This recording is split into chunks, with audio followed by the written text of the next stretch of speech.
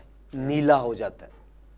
روح القدس کے بپتسمے سے مراد ہے خدا کی حضوری میں بھیگ جانا، صحیح، خدا کی حضوری میں ڈوب جانا۔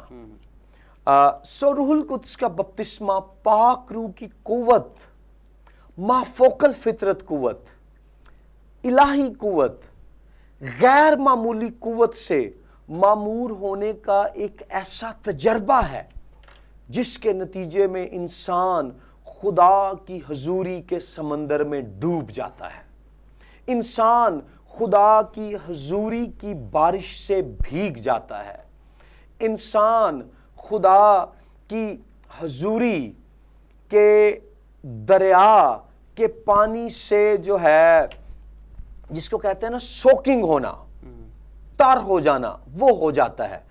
اور روح القدس کا بپتسمہ پھر ایماندار کو فتح مند مسیحی زندگی گزارنے کی توفیق بخشتا ہے اور خداوند یسوع کی گواہی دینے کے لیے قوت دیتا ہے۔ اس کے ثبوت کے طور پر میں آپ کے سامنے رکھنا چاہتا ہوں رسولوں کے اعمال کی کتاب کے پہلے باب کی 5ویں آیت میں یسوع مسیح فرماتے ہیں، کیونکہ اپنے شاگردوں سے، اور آج وہ کلیسیا کے لیے بھی ہے، کیونکہ یوحنا نے تو پانی سے بپتسمہ دیا مگر تم تھوڑے دنوں کے بعد روح القدس سے بپتسمہ پاؤ گے۔ اور پھر 8ویں آیت میں لکھا ہے، جب روح القدس تم پر نازل ہوگا، یہ خداوند یسوع المسیح کی زبان مبارک سے نکلے ہوئے الفاظ ہیں، جب روح القدس تم پر نازل ہوگا تو تم قوت پاؤ گے اور یروشلیم اور تمام یہودیہ اور سامریہ میں بلکہ زمین کی انتہا تک میرے گواہ ہوگے۔ سو روح القدس کا بپتسمہ خداوند یسوع کی گواہی دینے کے لیے کلیسیا کو بخشا گیا ہے تاکہ جب ہمیں یہ بپتسمہ ملے تو پھر ہمیں خدا کی قوت ملے اور اس مافوق الفطرت الہی قوت میں ہم دنیا کو گواہی دیں کہ یسوع مسیح جو ہے وہ زندہ ہے، یسوع مسیح نجات دہندہ ہے، یسوع مسیح بادشاہ ہے۔ اس تعلق سے آخری بات، اگر آپ کو یاد ہو، یوحنا بپتسمہ دینے والے نے کہا تھا، میں تو تمہیں پانی سے بپتسمہ دیتا ہوں، میرے بعد جو آنے والا ہے وہ تمہیں روح القدس اور آگ سے بپتسمہ دے گا۔ آگ سے اگین مراد ہے خدا کی حضوری۔ سو روح القدس کا بپتسمہ اس سے مراد ہے خدا کی غیر معمولی مافوق الفطرت آسمانی الہی قوت سے معمور ہو جانا تاکہ ہم فتح مند مسیحی زندگی گزاریں اور خدا کی الہی قدرت اور قوت میں دنیا کو یسوع مسیح کی گواہی دیں۔ اور اس تعلق سے اعمال کی کتاب کا 2 باب بتاتا ہے کہ ابتدائی کلیسیا کو جب روح القدس کا بپتسمہ ملا تو اس کا ظاہری نشان تھا غیر زبانیں۔ اس تعلق سے آخری بات، جب پطرس رسول اعمال کی کتاب کے 2 باب کی 16ویں آیت میں کھڑے ہوتے ہیں اور یہ اعلان کرتے ہیں کہ آج یہ جو آپ دیکھ رہے ہیں طرح طرح کی زبانیں بولی جا رہی ہیں، پطرس رسول بتاتے ہیں کہ یہ وہ نبوت پوری ہوئی ہے جو یوئیل 2 باب کی 28ویں سے 32ویں آیات میں کی گئی کہ خدا اپنے پاک روح کو اپنے لوگوں پر نازل کرے گا۔ یہاں پر اہم بات یہ ہے کہ یوئیل 2 باب کی 28ویں سے 32ویں آیات میں روح القدس کے نازل ہونے کی جو نبوت کی گئی ہے وہ ایمانداروں پر روح کے نازل ہونے کی نبوت ہے۔ سو یہاں جب ایمانداروں پر روح نازل ہوتا ہے تو اسے روح القدس کا بپتسمہ کہا گیا ہے، اور پطرس کہتا ہے کہ یہ یوئیل نبی کی نبوت کی تکمیل ہے۔ میرا پوائنٹ کیا ہے کہ روح القدس کا بپتسمہ ایک ایسا تجربہ ہے جو ان لوگوں کے لیے ہے جو پاک روح سے نئے سرے سے پیدا ہو گئے ہیں اور اب اس بپتسمے روح کی حضوری میں بھیگ جانے کے تجربے کے ذریعے سے وہ فتح مند زندگی اور قدرت بھری گواہی دینے کے لائق ٹھہرے ہیں۔ طارق صاحب آپ کا بہت شکریہ زندگی کی باتیں ہمارے ساتھ بانٹنے کے لیے۔ خداوند آپ کو برکت دے، اور ہماری دعا ہے خداوند آپ کو اپنے جلال کے لیے اسی طرح بھرپور طریقے سے استعمال کرتا رہے۔ ناظرین، پروگرام سے متعلق فیڈ بیک دینے کے لیے جو سکرین کے اوپر آپ کو نمبرز اور ای میل آئی ڈی نظر آ رہا ہے، اس کے ذریعے آپ ہم سے رابطہ کر سکتے ہیں۔ خداوند یسوع مسیح کا فضل اور اطمینان، اس کی ساری محبت سمیت آپ سب کو حاصل ہوتا رہے۔